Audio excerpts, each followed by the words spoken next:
વિરોધ નોંધાવતી આજે ભારત બંધનું એલાન કર્યું છે। સુપ્રીમ કોર્ટ દ્વારા SC/ST કોટામાં વર્ગીકરણ અને ક્રીમી લેયર દાખલ કરવાનો ખાસ કાયદો છે તે આપવામાં આવ્યો હતો। આ ચુકાદા બાદ વિરોધ કરતા SC/ST સેલના કેટલાક લોકો દ્વારા વિરોધ નોંધાવવામાં આવી રહ્યો છે, વ્યક્ત કરવામાં આવી રહ્યો છે અને આજે વાત કરીએ ભારત બંધનું એલાન પણ કરાયું હતું અને જેને લઈ મહત્તમ આદિવાસી વસ્તી ધરાવતા તાપી જિલ્લામાં પણ ખાસ બંધ જોવા મળ્યું।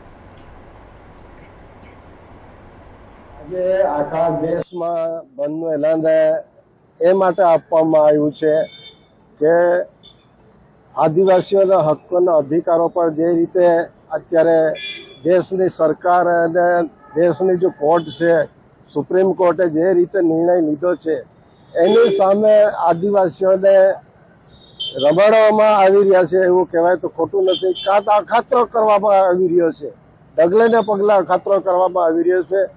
ડોક્ટર બાબા સાહેબ આંબેડકરે જે કાનૂન જે બનાવેલા એ સંવિધાનને વળગીને અમે રહ્યા છે।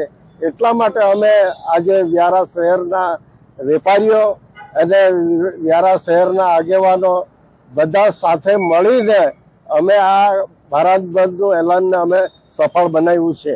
તાપી જિલ્લામાં કેવો પ્રતિસાદ મળ્યો છે?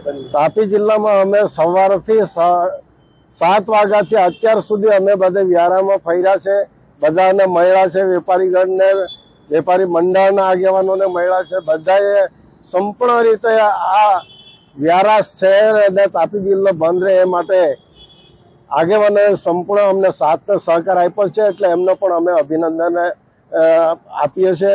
અને આ સંવિધાન ન બદલાય એટલા માટે અમે સંપૂર્ણપણે આદિવાસીઓના હકોના અધિકારોને જ્યારે સવાલ ઉભો થાય છે ત્યારે આ